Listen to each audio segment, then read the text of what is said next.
नमस्कार। बिहार में आज एक और शेल्टर होम को लेकर कोहराम है। आसरा शेल्टर होम में 2 महिलाओं की मौत हो गई। एक 17 साल की बच्ची थी और एक महिला 40 साल की थी। 17 साल की बच्ची का अंतिम संस्कार कर दिया गया, लेकिन जो 40 साल की महिला थी उसका पोस्टमार्टम होगा। इन दोनों मौतों पर सवाल है और आरोप ये है कि आसरा शेल्टर में उनकी देखरेख और इलाज में घोर लापरवाही बरती गई। सेंटर चलाने वाले चिरंतन कुमार और उनकी ट्रेजरार मनीषा दयाल को पुलिस ने गिरफ्तार कर लिया है।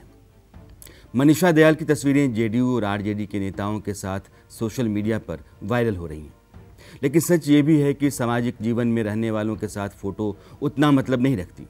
लेकिन आज की तारीख में इनमें से कोई भी नेता आपसे बात करने को तैयार नहीं। मीडिया से वो परहेज कर रहे हैं, दूर हैं।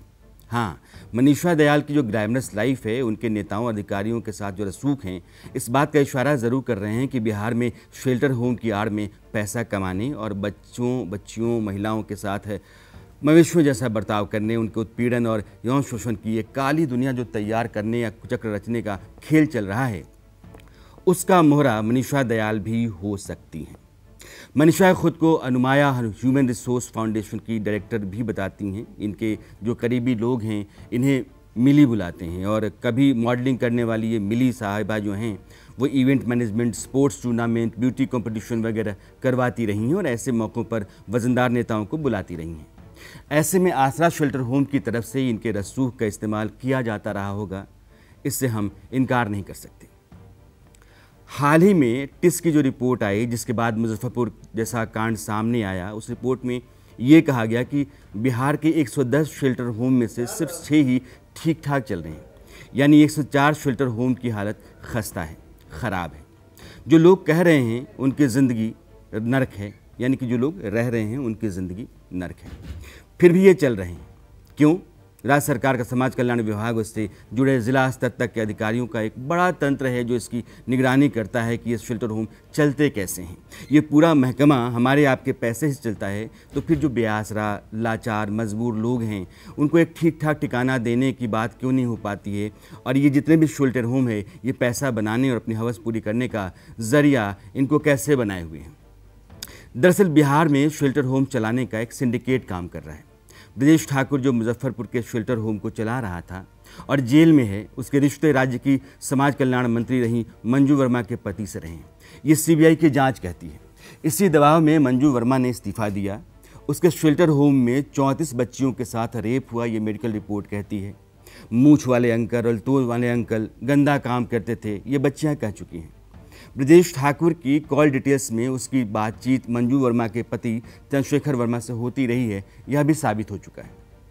यानी ब्रजेश ठाकुर शासन की सरपरस्ती में अपना राक्षसी राज चला रहा था।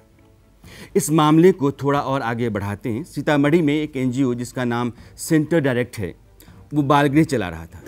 इस एनजीओ ने जैसे ही बालगृह चलाना शुरू किया, उसके ठीक 40 दिन के अंदर जिले की बाल संरक्षण यूनिट अपनी शिकायत पटना भेजती है और कहती है कि यहाँ जिस तरह से इंतज़ाम है उसे देखते हुए सेंटर को बंद कर देना चाहिए, बालगृह नहीं चलना चाहिए।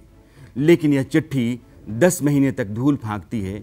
उस समय चाइल्ड केयर और वेलफेयर के जो डायरेक्टर थे सुनील कुमार, उन्होंने सीतामढ़ी के कलेक्टर को अक्टूबर 2017 में एक चिट्ठी लिखी कि भाई ऐसी शिकायत आई है मेरे पास, ज़रा आप जाँच कीजिए और देखिए कि स्थिति क्या है, सच क्या है। कितने समय बाद? 10 महीने बाद। ये जो एनजीओ है सेंटर डायरेक्ट, उसको प्रमोद कुमार शर्मा चलाते हैं। ये कौन है? ये ब्रजेश ठाकुर के बहुत करीबी हैं। ठीक ऐसे ही मोतिहारी में एक एनजीओ चलता है निर्देश, जिसके बारे में टिस ने अपनी रिपोर्ट में कहा था कि बाल गृह के बच्चों का यौन शोषण यहाँ होता है, उनके खिलाफ हिंसा होती है, अत्याचार होता है। निर्देश एनजीओ कौन चलाता है? सत्येंद्र सिंह। ये कौन है? ये प्रमोद कुमार शर्मा का रिश्तेदार हैं। यानी सत्येंद्र सिंह का रिश्तेदार प्रमोद कुमार शर्मा ब्रजेश ठाकुर के करीबी। ब्रजेश ठाकुर बिहार के समाज कल्याण मंत्री रहीं मंजू वर्मा के पति चंद्रशेखर वर्मा का नज़दीकी। इसलिए मैंने कहा कि एक सिंडिकेट है जो शेल्टर होम्स का टेंडर लेता है और दूसरों को दिलाता भी है। इंसानियत और समाज सेवा के नाम पर हैवानियत और कमाई का बाकायदा एक सिस्टम तैयार कर दिया गया है।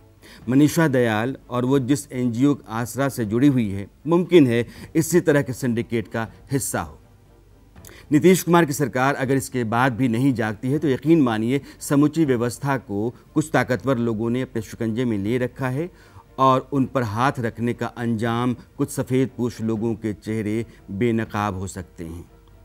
अब बिहार में शेल्टर होम्स के सारे मामले सुप्रीम कोर्ट में आ गए हैं।